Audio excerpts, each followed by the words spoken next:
Hola, en esta oportunidad vamos a hablar de los pares craneanos. Vamos a empezar por el noveno par craneano, que es popularmente conocido como el nervio glosofaríngeo, cuyo origen aparente es en el surco retroolivar y su origen real es en el núcleo motor principal, en el núcleo salival inferior y en el tracto solitario. En cuanto a su recorrido, este nervio sale por la fosa yugular, atraviesa los constrictores de la faringe y llega a inervar el tercio posterior de la lengua y a dar inervación a la mucosa faríngea. Entonces, cuando hay una lesión de este nervio, tenemos que la clínica nos muestra una disartria, también una disfagia, presenta una pérdida del gusto en ese tercio posterior de la lengua y hay una parálisis faríngea. La clínica de esta clínica puede presentarse por una compresión del nervio o también cuando hay un traumatismo, ya sea por algún objeto externo o una fractura. Adicional a este nervio glosofaríngeo, luego viene el número 10, que también es conocido como el nervio vago. Entonces, el nervio vago a nivel anatómico es parecido el nervio glosofaríngeo porque tiene un recorrido similar y también su origen aparente ocurre en el surco retroolivar. Entonces tenemos el nervio vago, cuya clínica nos muestra una parálisis faríngea también y una disminución del reflejo nauseoso.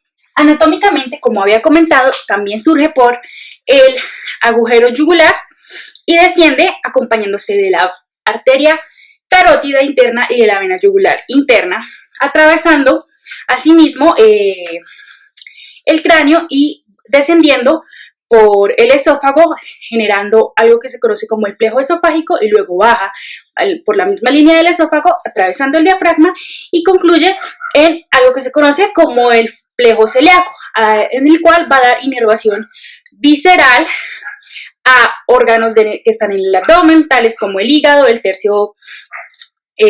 un tercio del colon transverso, la parte superior y la parte superior del estómago.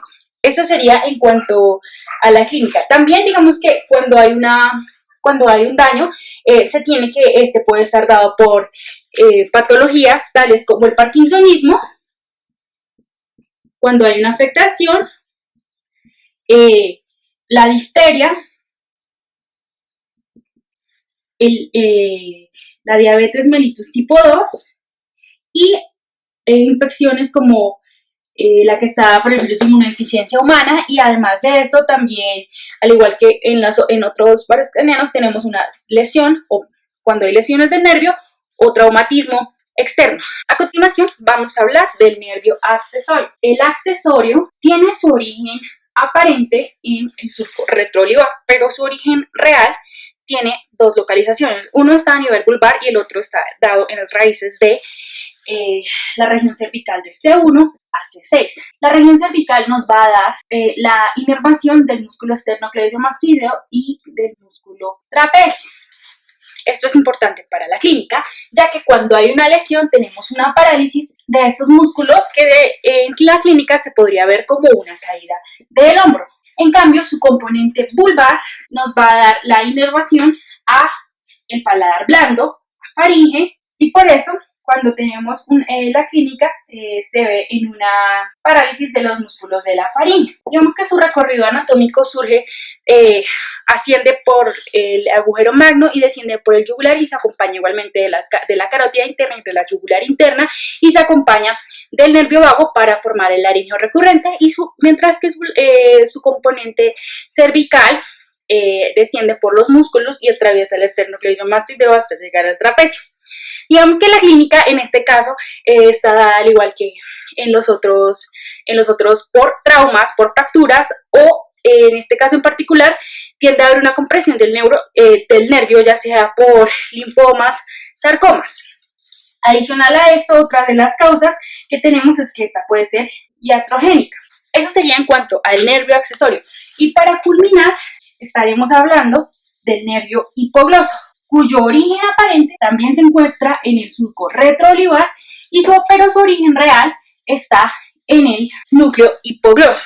Entonces, el hipogloso o 12º par craneano nos da una inervación en la lengua y su recorrido es desde la fosa craneana posterior, pasando por el canal del hipogloso y descendiendo finalmente con la yugular interna y la carótida interna. Listo. Entonces, cuando hay una lesión tenemos que se da una desviación de la lengua y hay una atrofia muscular.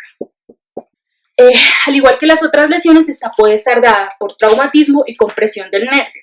Y hay unas enfermedades como por ejemplo la esclerosis lateral amiotrófica o por ejemplo los aneurismas, los que nos pueden dar la compresión de este nervio. Muchas gracias.